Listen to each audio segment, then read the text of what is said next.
And let's turn now to Reza Sayah, special correspondent in Tehran. It's good to see you. So give us a sense of what you've seen and heard there on the ground today. Yeah, this was a bleak, grim, and scary day for the people of Iran, a population that has seen a lot of adversity over these past 5 decades. And this time, the adversity they're facing was an attack by the world's leading superpower, the United States of America, and the regional power, Israel, both of them nuclear powers, mind you.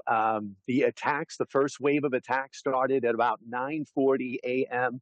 Local time. This was a Saturday, the first day of the work week here in Tehran. I was at home with my 7-year-old daughter when I heard these jarring explosions, these jarring booms, and that's when I knew that this was an attack. I quickly put my daughter in my car and then headed to northern Tehran to somewhere safe. And in traveling to that part of the city, I saw some remarkable scenes. Stunned people in shock, pouring out of buildings, looking up at the sky, trying to figure out where these explosions were coming from. Many people on their cell phones, many scurrying to get home.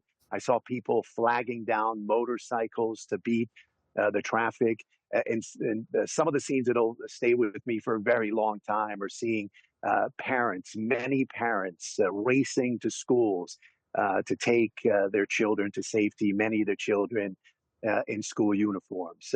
After that initial attack, there was a lull for about several hours. That's when we saw state media reporting that the offices, the headquarters of the supreme leader had been targeted, the offices of the president and other leaders. At that point, no reports of any casualties and fatalities. We saw a report in state media that a school in the southern city of Minab was hit by a missile.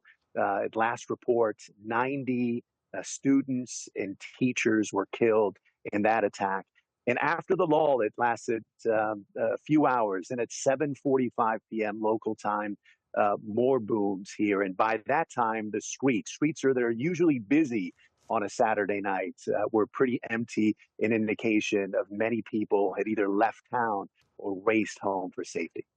Reza, tell us a little bit about the reaction you've seen, at least initially, to the reports that the Ayatollah Ali Khamenei has been killed. First off, we should point out that no one here, no Iranian official, state media has confirmed those reports. When we heard those initial reports citing Israeli officials, it was about 11:30 p.m. Local time, and we saw and heard sporadic cheers from residents. Probably about a dozen people here where I am for a few minutes came out and cheered, an indication of the divisions here and indications of strong feelings among some people in the population who simply do not like the clerical establishment led by the supreme leader.